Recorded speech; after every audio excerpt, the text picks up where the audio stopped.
Welcome to Going the Extra Mile, a podcast brought to you by Newleaf Training and Development. Each edition is sure to lift your spirit and encourage you in today's working world. Enjoy. Attracting and retaining talent. There's nothing worse than feeling like you've been duped. This last week, my wife and I, with my visiting mother-in-law, went to an event in downtown Los Angeles, which was billed as being spectacular, awe-inspiring, breathtaking, and out of this world. The problem was, we found none of this to be true. All entertainment events, of course, are not for everyone, but we were convinced by the lack of applause at the end of the proceedings and the forlorn eyebrows we could partially see above masks seemed to agree with our assessment. We were attracted to the event due to the magnetism of the marketing, but sadly disappointed by the delivery of the goods. Sadly, we won't be going back and gladly would tell others to avoid making the same mistake. This all set me thinking about the magnificent effort organisations are making to attract employees in what is presently an intensely competitive marketplace to find and hire talented individuals. Some entities are making claims that are either completely untrue, unsustainable in the longer term, or are inaccurate distortions of reality.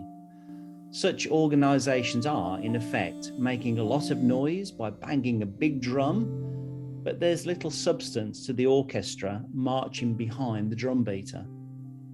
This human resource strategy to say whatever needs to be said to attract talented people is backfiring though. Once inside the organisation, disgruntled employees figure out very quickly the external marketing doesn't match the internal reality. Just like we're now more than happy to warn people not to purchase tickets for the show that we saw, unhappy employees are more than willing to warn friends and even complete strangers on sites such as Glassdoor about why they decided to walk out of their employer's door never to return. Promises of unlimited vacation are not quite what they seem. Signing on bonuses are unlikely to continue as the power imbalance presently skewed toward employees shifts back to a more even fulcrum. On-site 24/7 yoga classes, at-desk massages, ping-pong league tables, sleeping pods and fully stocked open cafe kitchens may lure people post-COVID back to an actual corporate office building, but such treats will soon fade and fizzle out as deadlines loom and the demands to actually get stuff done come a-knocking.